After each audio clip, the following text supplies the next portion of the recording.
Fala galera, tudo bom com vocês? Vamos dar sequência no estudo da teoria geral dos contratos e agora nós vamos estudar um assunto que é muito importante, que é a classificação dos contratos.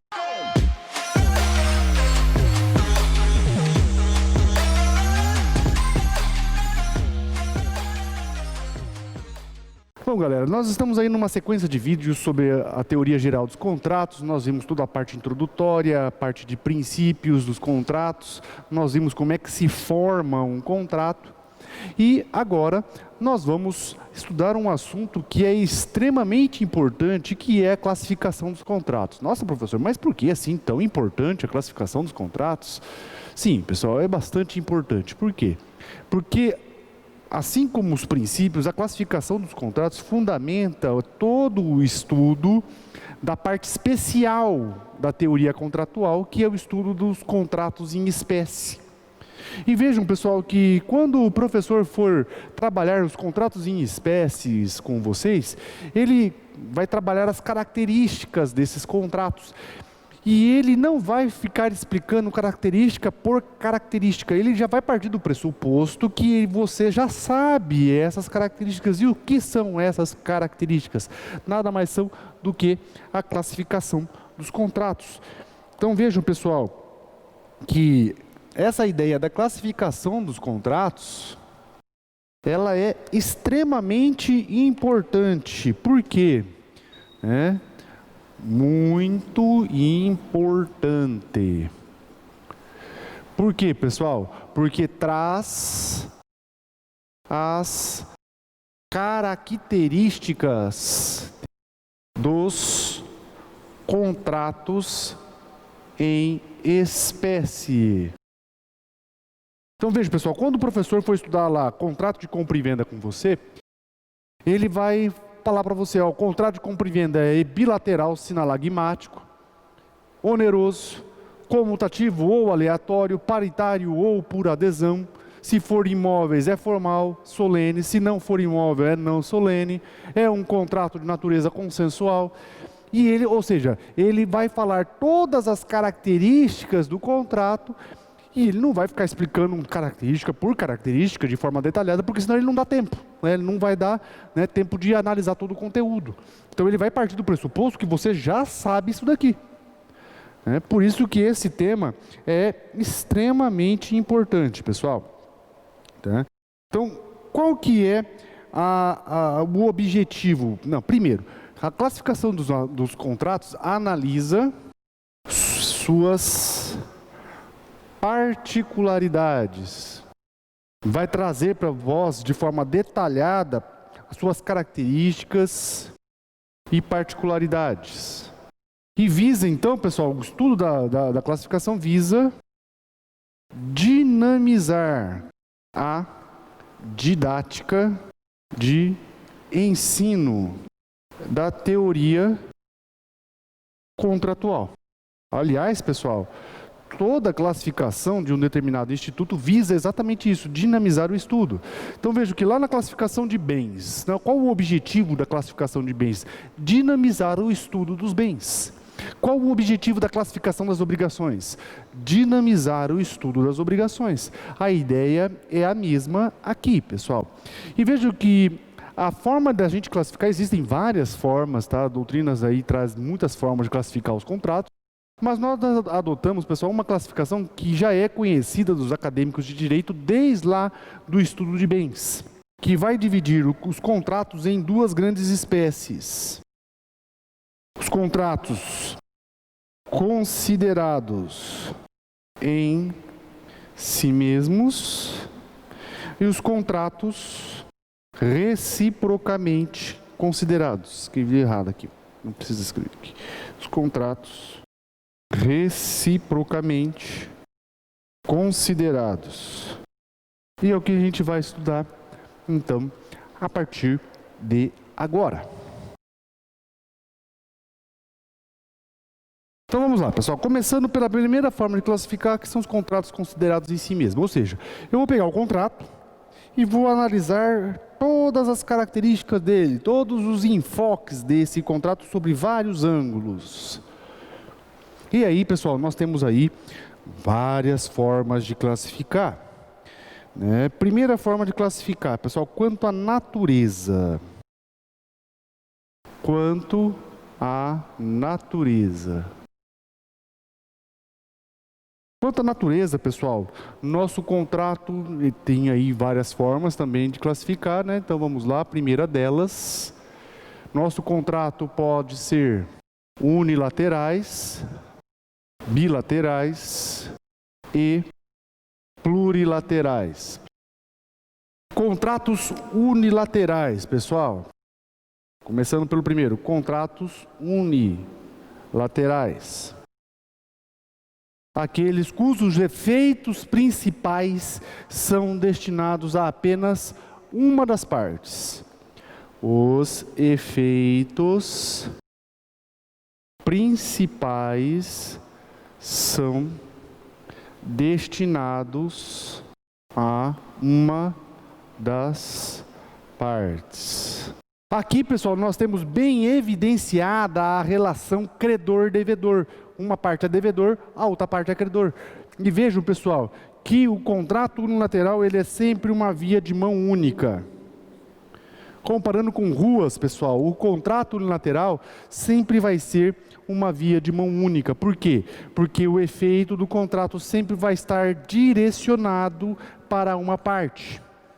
Exemplo, pessoal, que eu gosto de trabalhar aqui, contrato de doação. Contrato de doação. Contrato de doação, pessoal, tecnicamente é um contrato unilateral. Segundo contrato, contrato bilateral. Os contratos bilaterais. Os contratos bilaterais, pessoal, os efeitos são destinados a ambas as partes. Vejam, pessoal, então, a parte, ao mesmo tempo que ela deve fazer alguma coisa, ela tem direito de receber outra coisa. Vejo que os efeitos vão e vêm em ambas as partes. A isso nós chamamos os contratos bilaterais, também chamados, pessoal, de contratos sinalagmáticos. É muito comum ter essa expressão em questões objetivas. Tá? Contratos sinalagmáticos. Veja, pessoal, que aqui, então, o que nós temos? Uma via de mão dupla. De um lado, vai efeitos, de outro, vem efeitos. Cuidado, pessoal, que quando nós falamos de contratos unilaterais e bilaterais, nós não estamos nos referindo no número de pessoas. Em ambas as situações, nós temos dois polos. Polo A, polo B. Polo A, polo B. O polo A pode ter 3 pessoas e o polo B ter uma. O polo A pode ter 10 pessoas e o polo B ter 100 pessoas. Então vejam, pessoal, que não interessa o número de pessoas, e sim os polos da relação.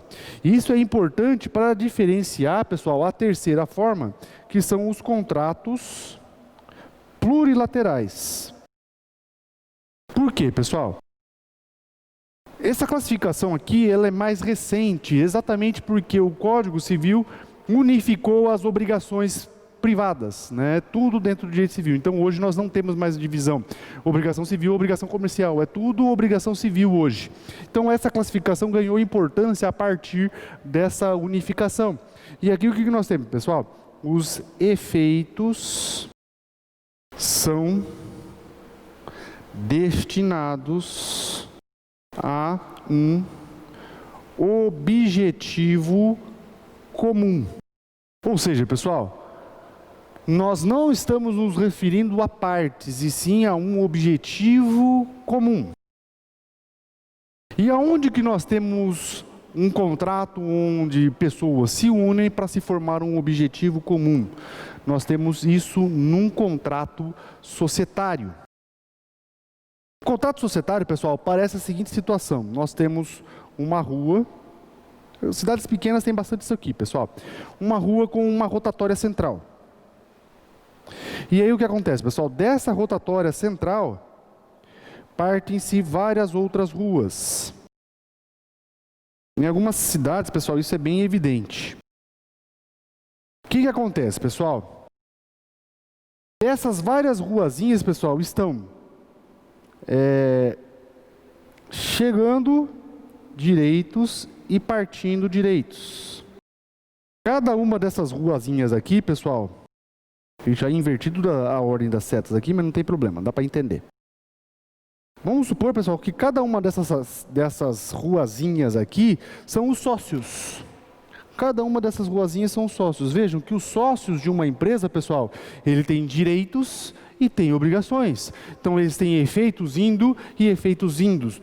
Todos eles focalizados no objetivo comum, que é a empresa, o affectio societatis da empresa. Isso, pessoal, é um contrato plurilateral. Então, vamos colocar aqui, exemplo, contrato societário. Exemplo, contrato societário. Veja, pessoal, que nos contratos de natureza civil pura, que é o que nós vamos estudar, não se aplica esse conceito aqui.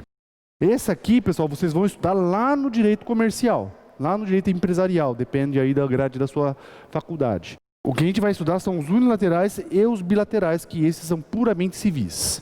Tá? E esqueci de anotar um exemplo aqui, né, gente? Vamos lá, exemplo, contrato de compra e venda. Certo, pessoal? Ok? Beleza, vamos lá, continuando. Outra forma de classificar. Outra forma de classificar ainda dentro do campo da natureza, pessoal, é esse aqui, contratos onerosos, gratuitos ou bifrontes. O que é um contrato gratuito? Aquele onde nós só temos prestação. Nós não temos contraprestação. Exemplo, pessoal, doação. A doação. Normalmente, a doação é um contrato unilateral. Outro exemplo que a gente pode colocar, comodato. É a essência do comodato ser gratuito, tá? Então, também é um contrato gratuito. Já o oneroso, pessoal, é fácil, né? Oneroso. Oneroso, pessoal, é aquele onde a cada prestação nós temos uma contraprestação. Então, nós temos prestação e nós temos contraprestação. Exemplo, pessoal. Compra e venda, locação, prestação de serviço, empreitada e por aí vai. A maioria da doutrina, pessoal, só traz essas duas classificações. Eu gosto de acrescentar uma terceira, eu sigo uma linha da doutrina que gosto de acrescentar uma terceira classificação aqui, que são os contratos bifrontes. São aqueles contratos, pessoal, que podem ser tanto gratuitos quanto onerosos. Pode acontecer de ser gratuito e pode acontecer de ser oneroso. Exemplo, pessoal. Depósito.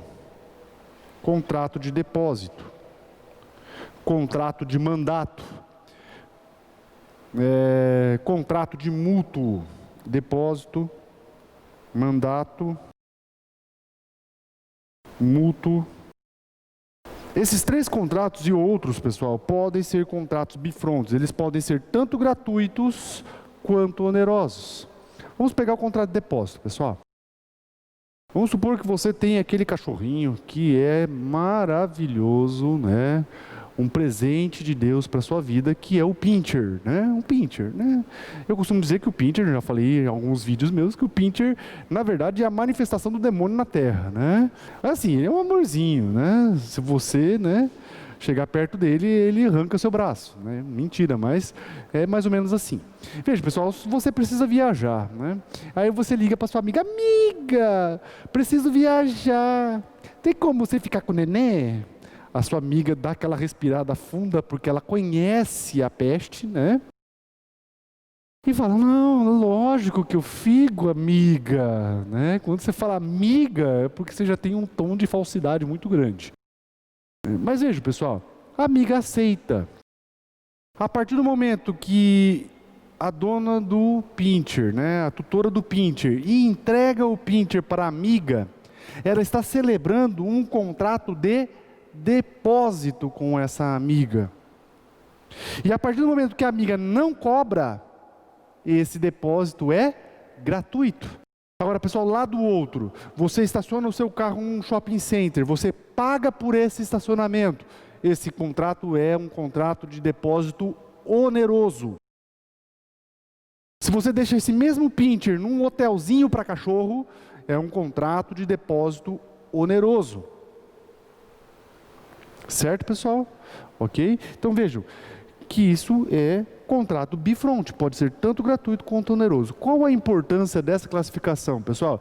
É que os contratos bifrontes, eles podem evoluir durante o seu cumprimento. Eles podem começar gratuito e terminar oneroso. A gente vai ver isso daqui um pouquinho.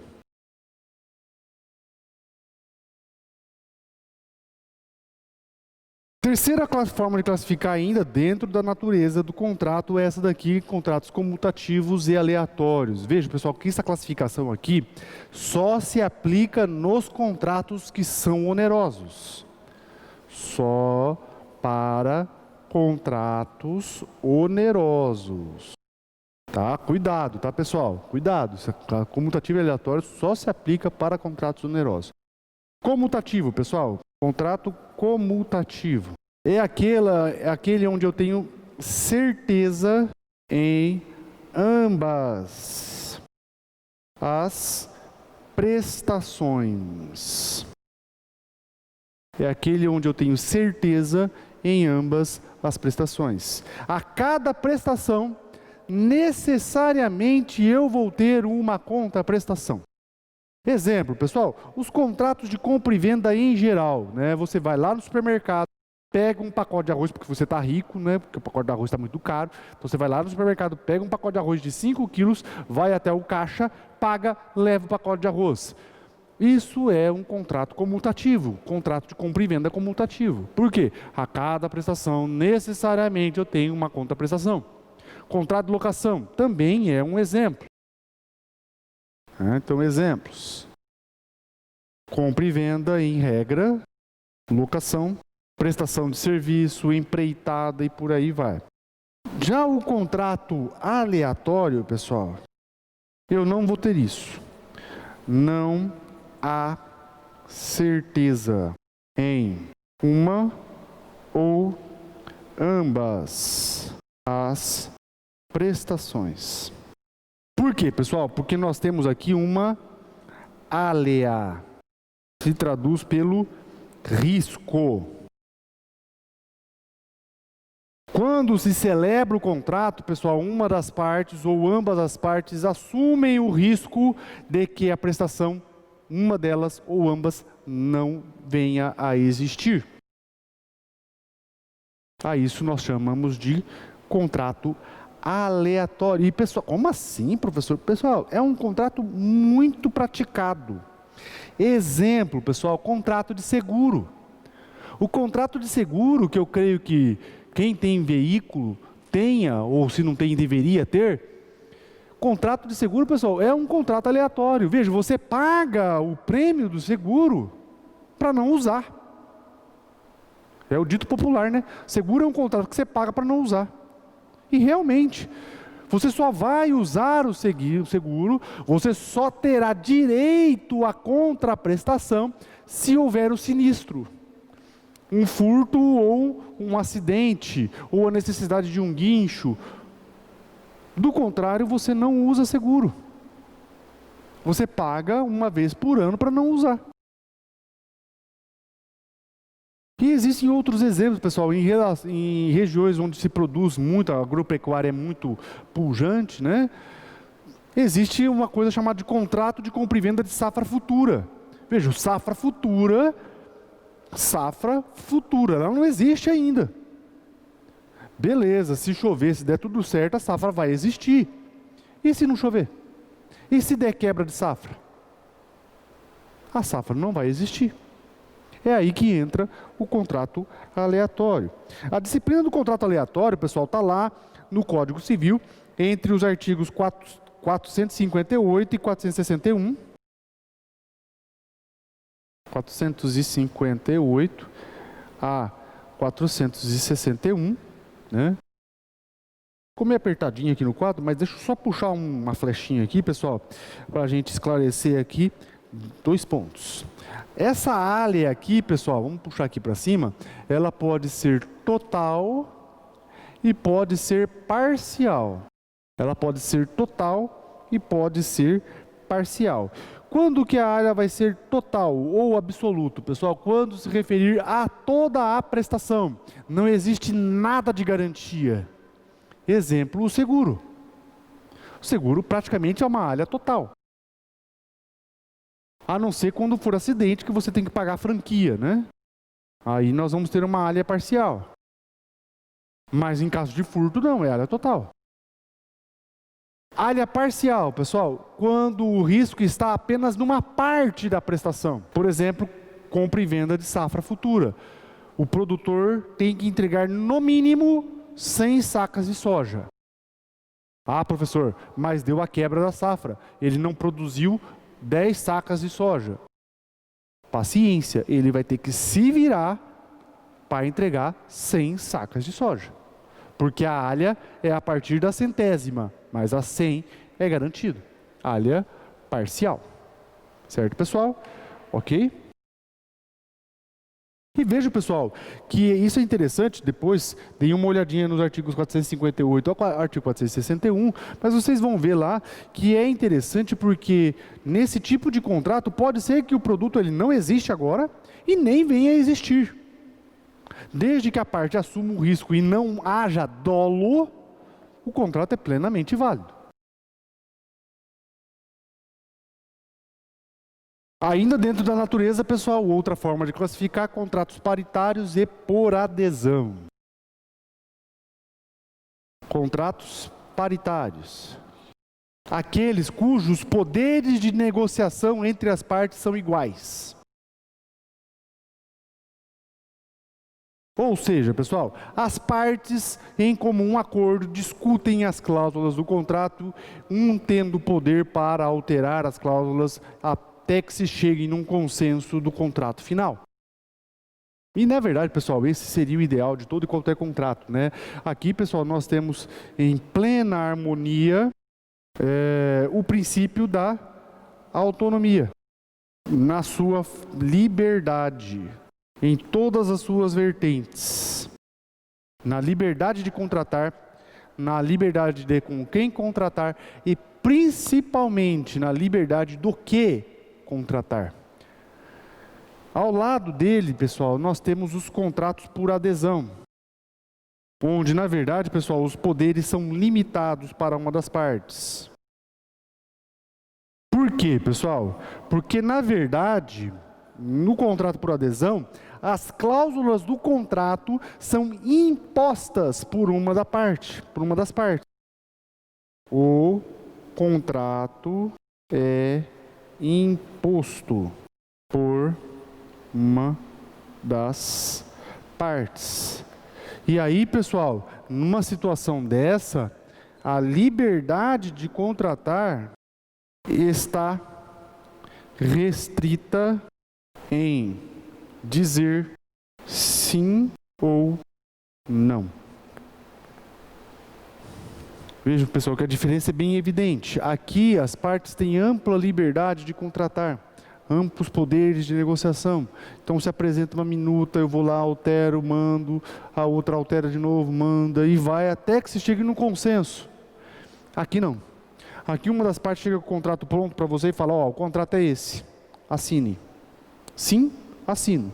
Não, não quero.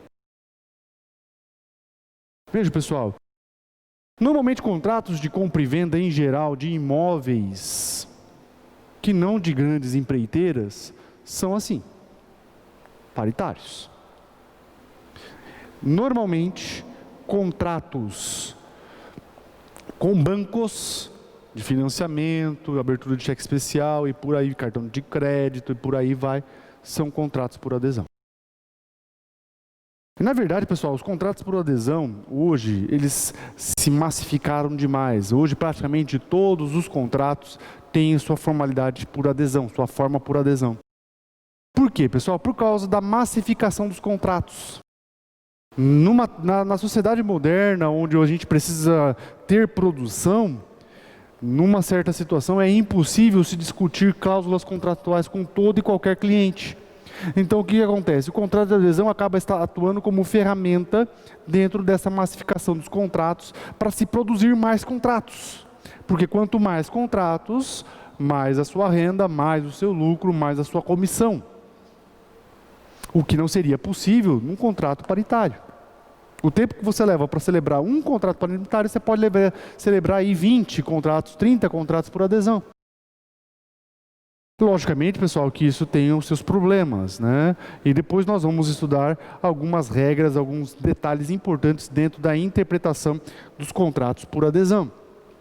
O que caracteriza, pessoal, um contrato por adesão?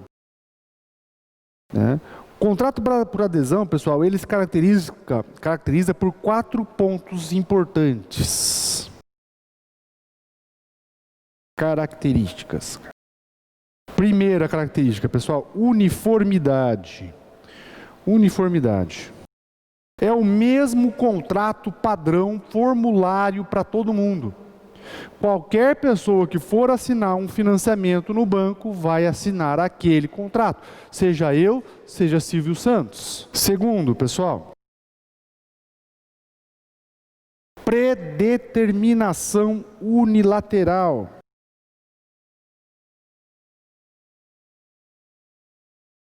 O contrato é imposto por uma das partes, por exemplo, o banco. O banco impõe o contrato. E terceiro, rigidez. Eu gosto de usar aqui para exemplificar a rigidez, pessoal, eu gosto de usar o seguinte exemplo. É mais fácil você alterar a Constituição Federal do que alterar um contrato com um banco. É mais fácil você alterar a Constituição Federal através de uma emenda do que você alterar uma cláusula dentro de um contrato estabelecido pelo banco. Tamanha a rigidez de um contrato por adesão. E por fim, pessoal, a última característica, superioridade material. Significa dizer, a parte, ela tem uma superioridade e está em condições de impor. A parte naquela situação está em condições de impor. Por exemplo, o banco. O banco, pessoal, em relação a mim, lógico, né? Superioridade material evidente, né? E um professor, né? Cheio de conta para pagar, né? Mas, pessoal, o que eu quero dizer com isso? O que não importa a sua posição econômica. Toda e qualquer pessoa que for se submeter a pegar um empréstimo no banco vai se sujeitar às mesmas condições, em razão da superioridade material. Eu vou usar a figura, pessoal, do Silvio Santos, como eu já falei dele, porque é uma figura pública e todo mundo conhece. E todo mundo sabe, né, o patrimônio que o Silvio Santos tem. E se o Silvio Santos eventualmente for lá no banco tomar um empréstimo, ele vai se sujeitar às mesmas condições, logicamente, né, dentro das suas devidas proporções, mas ele vai se sujeitar às mesmas condições. Por quê? Porque não interessa o patrimônio do Silvio Santos. Naquela situação de financiamento, de tomar um empréstimo, o banco está em superioridade material. Por isso também contrato por adesão. Veja, pessoal, que os contratos por adesão sofreram aí uma alteração significativa, principalmente, pessoal, em face da alteração da redação do artigo 421. Veja, pessoal, que a lei da liberdade econômica, vamos puxar mais uma flechinha aqui, porque já acabou o nosso espaço aqui de novo. Lei da liberdade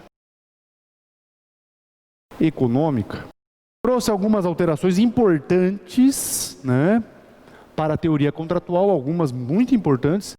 E dentre elas, pessoal, essa lei aqui trouxe a redação do artigo 421-A, que atinge exatamente essa relação contrato-adesão paritário. Olhem lá o que ele fala. Os contratos civis e empresariais presumem-se paritários e simétricos, até a presença de elementos concretos que justifiquem o afastamento dessa presunção. Olhem aí, pessoal. Vejam que hoje vigora o princípio da presunção da paridade. Só vai ser considerado o contrato de adesão aquele que se enquadrar efetivamente nessa situação aqui. Traduzindo, não havia qualquer possibilidade de negociar as cláusulas contratuais. Por que disso, pessoal? Porque estava começando a ocorrer alguns abusos, né? Tudo estava sendo considerado contrato por adesão, quando na verdade não era. Uma parte apresentou o contrato, você leu, aceitou, isso significa que é contrato por adesão? Não. Para ser contrato por adesão, eu preciso disso daqui. Se ocorrer alguma possibilidade de eu alterar o contrato, ainda que eu não queira alterar, mas é possível alterar? Se for possível alterar, é paritário. Não é por adesão. Então, pessoal, vejam que a Lei da Liberdade Econômica veio corrigir uma falha que havia, um abuso que estava acontecendo. Qual era o abuso? Considerar todo e qualquer contrato que era proposto como contrato de adesão, quando na verdade não é. Para ser contrato de adesão, eu preciso necessariamente trazer essas 4 características, principalmente a rigidez e a impossibilidade da participação da outra parte na celebração desse contrato. Por fim, pessoal, para a gente encerrar a natureza do contrato, vamos para os contratos evolutivos. Aqui, pessoal, o que nós temos? Alguns contratos, não são todos, alguns podem evoluir durante o cumprimento. Existem várias formas disso acontecer, pessoal. Nos contratos administrativos, por exemplo, nós vamos ter os termos aditivos. Em outros contratos de natureza civil, podemos ter cláusula de escala móvel. Principalmente quando são contratos muito longos, então uma vez por ano esse contrato ele se atualiza monetariamente. Também pode ter, pessoal, nos contratos bifrontes. Como eu falei para vocês um pouquinho antes, nos contratos bifrontes, pessoal, eles podem evoluir de gratuitos para onerosos. Por exemplo, pessoal, na situação lá do pincher, o que aconteceu? A amiga deixou, né, um pincherzinho lá legal pra caramba, lá com a amiga, né? E aí o que aconteceu? Esses cachorrinhos pequenos, pessoal, quando eles ficam longe do dono, eles ficam meio doentes, né? Não ficam muito legais, né? Então o que aconteceu? O cachorrinho não ficou legal, ficou meio doentinho, e a amiga teve que levar no veterinário. Que gastou com o veterinário. É justo a amiga suportar esse ônus? Não, pessoal, não é justo. Então o que acontece? Antes o contrato era gratuito, agora o contrato passa a ser oneroso. Por quê? Porque a amiga passa a ter o direito de receber a devolução daquilo que ela gastou com o veterinário. E aí o cachorrinho ficou ótimo, ficou elétrico, né? O veterinário deve ter dado lá uma injeção de insulina nele, ele ficou elétrico e foi lá e destruiu o sofá da amiga. Veja que agora a amiga, além do veterinário, tem direito à indenização pelo sofá que foi destruído pelo pincherzinho legal pra caramba. Veja, pessoal, que esse contrato, ele começou gratuito. Agora, pessoal, ele está oneroso. Por quê? Porque a amiga tem direito de receber indenização pelas despesas com o veterinário e indenização pela destruição do sofá. Veja, pessoal, que o contrato, então, ele evoluiu durante o seu cumprimento. Ok? Beleza, pessoal. Com isso, nós encerramos a primeira forma de classificar, que é quanto à natureza, né? Vamos para outra forma. A segunda forma que nós temos aqui de classificar, pessoal, é quanto à disciplina jurídica, né? Quanto à disciplina jurídica, pessoal, nós temos aí basicamente 4 formas de classificar dentro dos vários ramos do direito. Então nós vamos ter lá os contratos de natureza civil. E aí, pessoal, dentro dos contratos de natureza civil, nós vamos ter aí os contratos puramente civil. Contrato de compra e venda, locação, prestação de serviço, empreitadas em geral. Nós vamos ter os contratos de direito comercial ou empresariais. E nós vamos ter os contratos consumeristas. Alguns doutrinadores separam, tá, os contratos consumeristas de direito civil, mas não tem problema. Então, contratos de natureza civil, contratos de direito do trabalho e contratos administrativos. Veja, pessoal, que aqui nós temos 3, tá? Alguns colocam esse consumerista aqui como um quarto, tá? Aí, então, dependendo da forma como você considerar, ou serão 4 ou serão 3 com essa divisão aqui, ok? Outra forma de classificar, pessoal, é com relação à forma, né? Com relação à forma. Com relação à forma, pessoal, nós vamos ter dois modos de classificar. Quanto à solenidade e quanto aos efeitos, ou produção dos efeitos. Quanto à solenidade, pessoal, nosso contrato pode ser solene e não solene. Será solene, pessoal, quando se vincular a uma forma, quando a lei exigir formalidade para a validade do contrato. Por exemplo, pessoal, contrato de compra e venda de imóveis, artigo 108 do Código, se for superior a 30 salários mínimos, deve necessariamente ser por escritura pública. Outro exemplo, pessoal, contrato de doação, em regra, deve ser por escrito. Só pode ser verbal se for objeto de pequeno valor e efetuar-se a entrega de forma imediata. Do contrário, é um contrato solene. Não solene, pessoal, forma livre. Eu não tenho formalidade para a validade do contrato. Tá? Certo, pessoal? Por exemplo, locação. Basicamente não tem, né, formalidade alguma. Contrato de compra e venda, pessoal, que não seja de imóveis, também não solene, sem formalidade alguma. Prestação de serviço. Há quem admita a forma verbal. Já com relação aos efeitos, pessoal, nós podemos ter aí 2 exemplos, 2 situações. Nossos contratos podem ser consensuais e podem ser reais.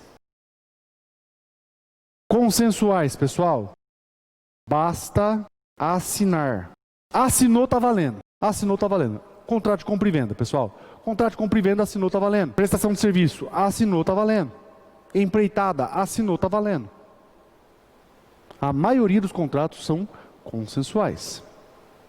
Mas há aqueles contratos, pessoal, que além de assinar, eu preciso também ter um ato de entrega. Exemplo, depósito, pessoal. Contrato de depósito. Contrato de depósito, pessoal, é um contrato real. Por quê? Não basta eu assinar. Não basta eu ligar para a amiga e falar, amiga, vou precisar que você fique aí com o pincher. No meu caso, amigo, vou precisar que você fique aí com a Macarena, que é a minha pitbull. Não basta o meu amigo falar, não, beleza, eu cuido. Não vai adiantar. Por quê? Porque ele assinou, falou, beleza, eu cuido, é a mesma coisa que ele falar, assinei o contrato. Mas está valendo? Não. Enquanto eu não entregar o pincher lá para o amigo, enquanto eu não levar a Macarena para o amigo, para ele cuidar, enquanto eu não ter o ato de entrega, eu não tenho contrato. O mútuo, pessoal, toma o dinheiro emprestado do banco, assina o contrato, está valendo? Não. Enquanto o banco não depositar o dinheiro na sua conta, enquanto o banco não te entregar o dinheiro que você tomou emprestado, o contrato não está valendo.